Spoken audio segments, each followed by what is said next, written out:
Okay, this is a simple video addressing how to make a table in Google Docs or to insert a table into Google Docs. So you open Google Doc or you use an existing template, and then I'm going to go up here to Insert and select Table, and it lets you choose up here how many columns do you want and how many rows. So if you're not quite sure, you can always go a little bit bigger, and you can delete cells as you need to. You can delete on a column or a row as you need to inside of here. But just to get a table in there for the first place. Now I need to put headers in your table. So I'm going to just make up some headers here. I have an experiment where I did some measurements on types of coins. So I have type of coin, and then maybe I measured the diameter of the coins, and I need to make sure I put my units in there. I'm going to measure my diameter in millimeters. I measured the mass of my coins in grams.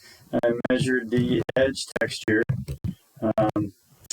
of my coin. Maybe that'd be smooth or rough. So I have a penny, a dime, and that's all that I had. And the diameter of my penny, I don't have my actual numbers here, was how many millimeters? Let's call it 8.3 millimeters.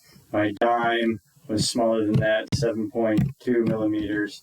My mass of a penny was 2.3 grams. I have no idea I'm making these numbers up. And the mass of my dime was 3.1 grams.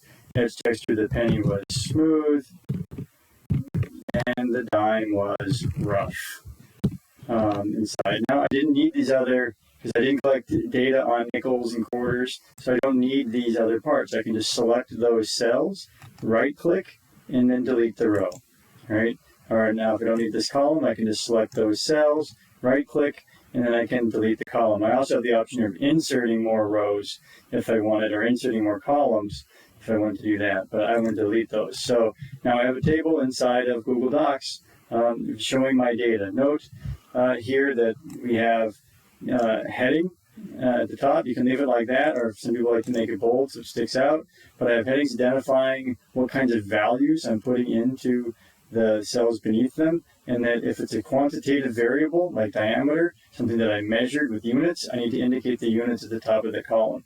Putting the unit label at the top of the column means I don't need to put those units in each value of each cell as I go down, which is nice when we go to make a graph label and make a graph from this table. If we did that, I don't need to worry about deleting all these things. I can just take this data and directly use it to make a graph, which will be in another video. I hope that was helpful.